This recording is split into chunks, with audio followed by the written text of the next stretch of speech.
Lebanon में Israeli वायुसेना ने हिजबुल्लाह को जबरदस्त आर्थिक नुकसान पहुंचाया है। कई बैंक बम से नष्ट कर दिए गए हैं। 24 घंटे के अंदर हिजबुल्लाह ने इजराइल से दूसरा बदला ले लिया है। हिजबुल्लाह ने इजराइल पर बैलिस्टिक मिसाइल से हमला किया है और खास बात यह है कि हिजबुल्लाह ने जिन मिसाइलों का इस्तेमाल किया उनके आगे इजराइल का मजबूत एयर डिफेंस नाकाम रहा। दावा किया जा रहा है कि नई बैलिस्टिक मिसाइलों को रूसी तकनीक से तैयार किया गया है।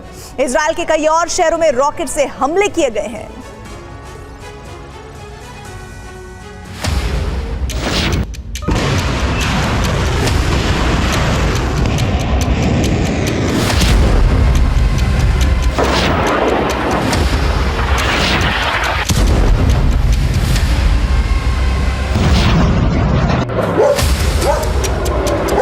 हिजबुल्लाह की मिसाइलों की ताकत देखकर इजराइल हैरान है।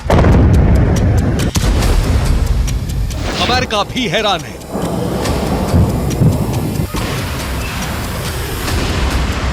ऐसा चूक प्रहार, इतनी दूर तक हमला, एयर डिफेंस को नाकाम बनाने की शक्ति।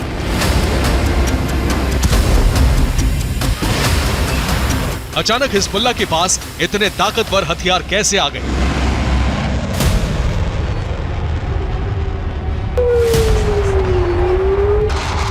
लेबनान में इजरायली फाइटर जेट ने हिज्ब के बैंक और दूसरे ठिकानों को नष्ट किया। अब सोमवार की रात को हिज्ब ने इसका बदला लिया।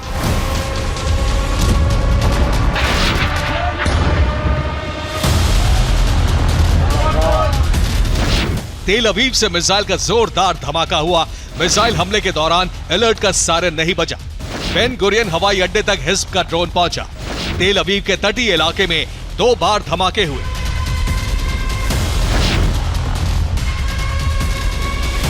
हिजबुल्लाह ने इजराइल पर हमले का वीडियो जारी किया।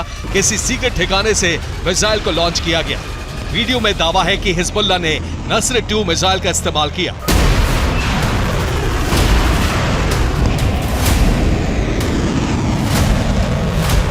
लेबनान की एक और वीडियो ने इजराइल की फिक्र बढ़ा दी है। आसमान की तरफ तेजी से उठ रही ये रोशनी एंटी एयरक्राफ्ट गन की है। अब तक इजराइल के फाइटर जेट बेखौफ होकर बैरूत पर बम बरसा रहे थे।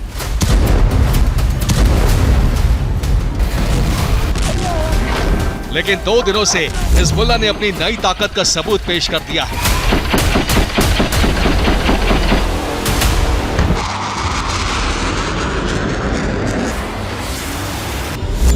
रिपोर्ट के मुताबिक लेबनान में ताकतवर एंटी एयरक्राफ्ट गन पहुंच चुकी हैं।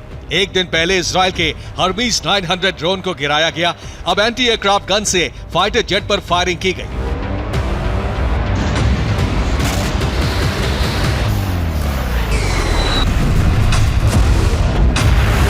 हिजबुल्लाह ने नए हथियार की ताकत का एक और सबूत दिखाया है।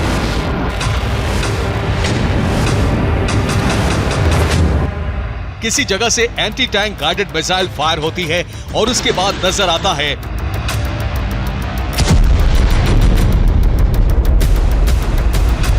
इस जगह पर इजराइल के कुल 8 सैनिक मौजूद थे और इसी जगह पर हिजबुल्लाह की मिसाइल का हमला हुआ।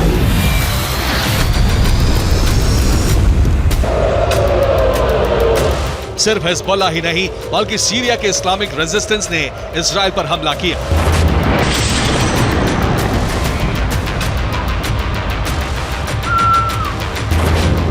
सीरिया से इजराइल के रोशपिना पर हमला हुआ। सीरिया से साफेद पर भी रॉकेट हमला किया गया। इस्लामिक रेजिस्टेंस ने 27 रॉकेट से इजराइल को टारगेट किया।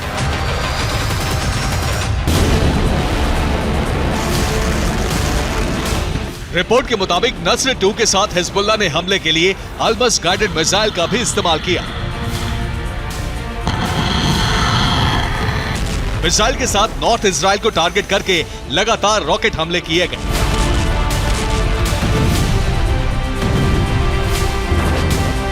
इजराइल के हाइफा पर 10 रॉकेट हमले हुए।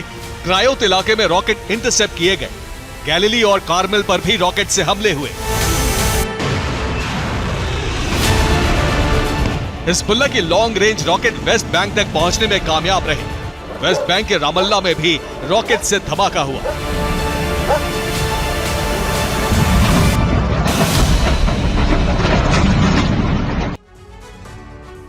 इजराइल पर हमले के लिए हिजबुल्लाह ने नस्र 2 मिसाइल का इस्तेमाल किया। इसके वॉरहेड में 140 किलो विस्फोटक होता है। इसकी रेंज में 150 किलोमीटर तक है और इसीलिए तेल अवीव तक धमाका करने में हिजबुल्लाह कामयाब हुआ। खास बात है कि नस्र 2 एयर डिफेंस को चकमा दे सकता है। नस्र 2 जैमिंग सिस्टम को भी नाकाम कर देता है। दावा है कि इसे इस्लामिक रेजिस्टेंस के इंजीनियर्स ने बनाया है। हिजबुल्लाह कादर 2 मिसाइल से भी लैस है। मिसाइल में 405 किलो का वॉरहेड है। ये 250 किलोमीटर तक हमला कर सकता है। कादर में भी एयर डिफेंस को चकमा देने और जैमिंग सिस्टम को नाकाम करने की क्षमता है। दावा है कि इसे भी इस्लामिक रेजिस्टेंस ने ही बनाया है। हिजबुल्लाह ने अलमास मिसाइल से भी हमला किया। ये एंटी टैंक मिसाइल है। इसकी रेंज 10 किलोमीटर तक है। ये इजरायली स्पाइक मिसाइल की नकल मानी जाती है।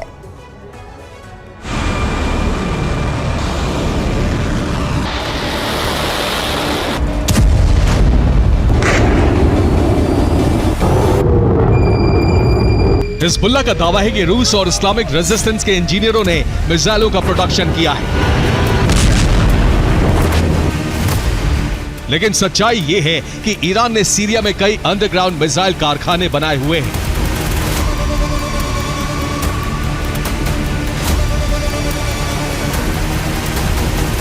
पिछले दिनों एक सीक्रेट ऑपरेशन के दौरान इजरायल के कमांडो सीरिया के एक ऐसे ही ठिकाने तक पहुंचे थे।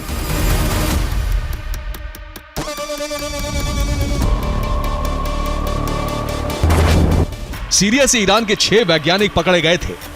इजरायली सेना ने मिसाइल फैक्ट्री को नष्ट किया था। सीरिया में केमिकल हथियार भी बनाए जा रहे थे।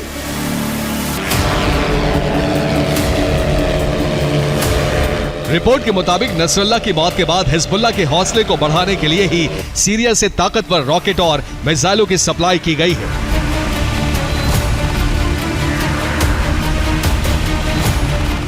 इजरायल के लिए चिंता की बात है कि लेबनान से हमलों के दौरान एयर डिफेंस का अलर्ट सिस्टम नाकाम हो गया।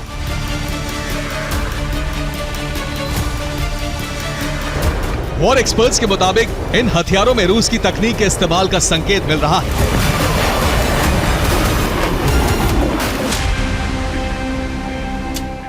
रूस में अमेरिकी एयर डिफेंस पर रिसर्च की गई है।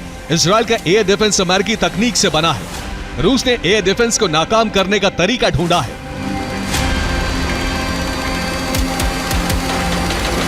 यूक्रेन में कई देशों के एयर डिफेंस की तैनाती है। रूस ने इस युद्ध के दौरान अमेरिकी हथियारों और एयर डिफेंस को लेकर कई तरह का शोध किया है। अब माना जा रहा है कि रूस की मदद से ही सीरिया में ऐसी मिसाइलें डेवलप हुई हैं जो इजरायली एयर डिफेंस को नाकाम कर रही हैं।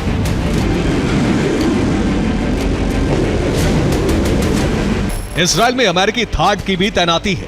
थाड की नाकामी को लेकर कोई रिपोर्ट नहीं है, लेकिन माना जा रहा है कि हिजबुल्लाह अब थाड को भी नाकाम साबित कर सकता है।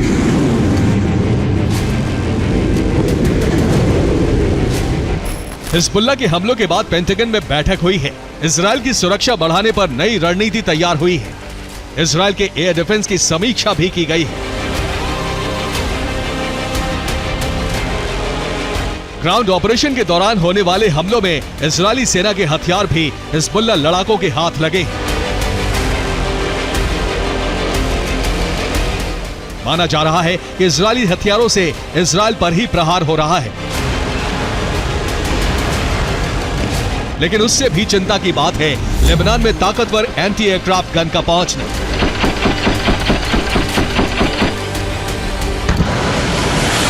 अब अमेरिका ने इजरायली वायुसेना को भी सावधानी बरतने की सलाह दी है। फिलहाल कोशिश है कि लेबनान में मौजूद नए हथियारों के गोदामों को जल्द से जल्द भस्म किया जाए।